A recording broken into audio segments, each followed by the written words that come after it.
Hey everyone, and welcome back to another deep dive from the Art Business Podcast channel. You know, we always try to bring you these deep dives specifically for students of contemporary art. Absolutely. And today we're going to be talking about Rafiee Ghani.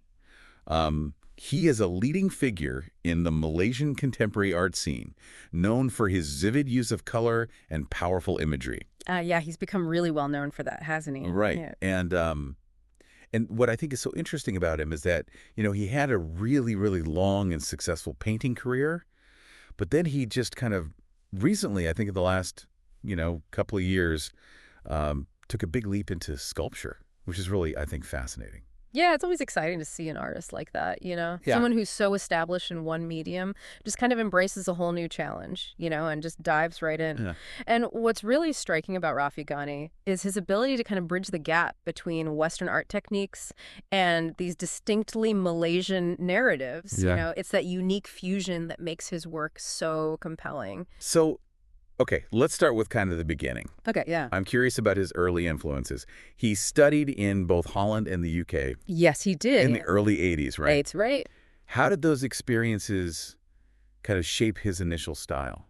Well, I mean, you can imagine Ghani's training in Europe during that time exposed him to this, this incredibly rich artistic heritage. Mm-hmm.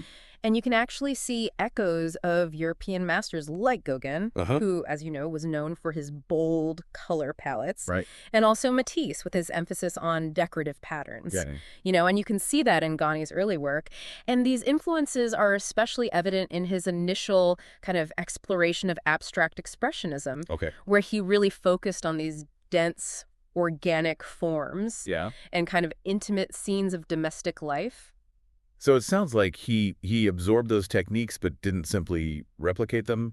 Absolutely. He found a way to kind of make them his own. Yeah, I mean, instead of just adopting European styles wholesale, Ghani very cleverly incorporated them into his own cultural context. Mm-hmm. And this fusion led to the development of, what is now his signature style. Yeah. Which is characterized by this almost like explosion of vibrant, almost tropical colors. Yes. Often applied in these like thick, buttery layers that really evoke the lushness of the Malaysian landscape. Now, speaking of his use of color, it really is attention-grabbing. Yes. And, it has been described as creating a sense of tension and excitement. How does he do that?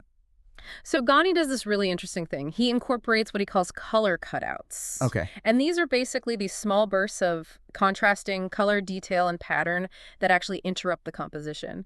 And you can kind of think of them as visual jolts that disrupt the flow and kind of force you to engage more actively with the painting. Wow. He's playing with our visual expectations in a way, leading our eyes on this kind of dynamic journey across the canvas. That's really cool. Yeah. Now, after 40 years dedicated to painting, Right. what prompted this big leap into the world of sculpture? Well, I think Ghani really embodies a spirit of constant evolution, He Right. doesn't buy into this whole idea of creative stagnation or writer's block. Right.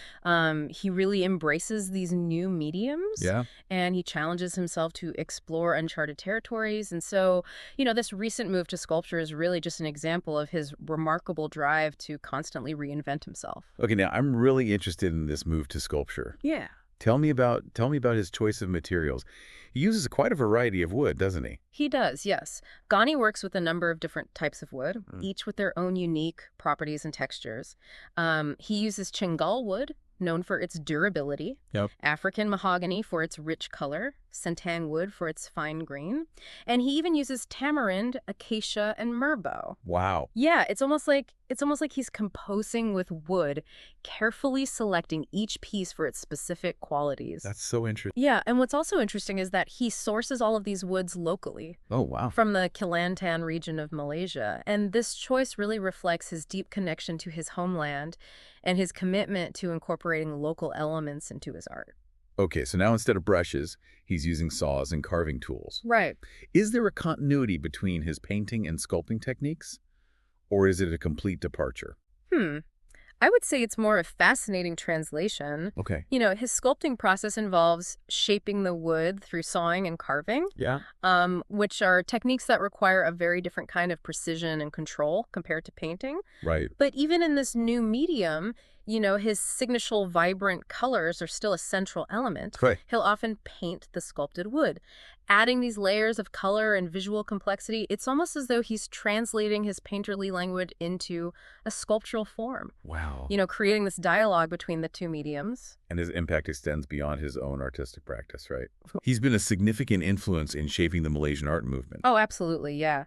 Rafiee Ghani is not just an artist, he's also an educator and a mentor who has really nurtured generations of Malaysian artists. He constantly explores and pushes the boundaries of color theory, contemporary abstraction, and stylized realism, and, encourages his students to do the same. And importantly, he uses his art as a platform to express Malaysian cultural narratives, bringing local stories and perspectives to a global stage.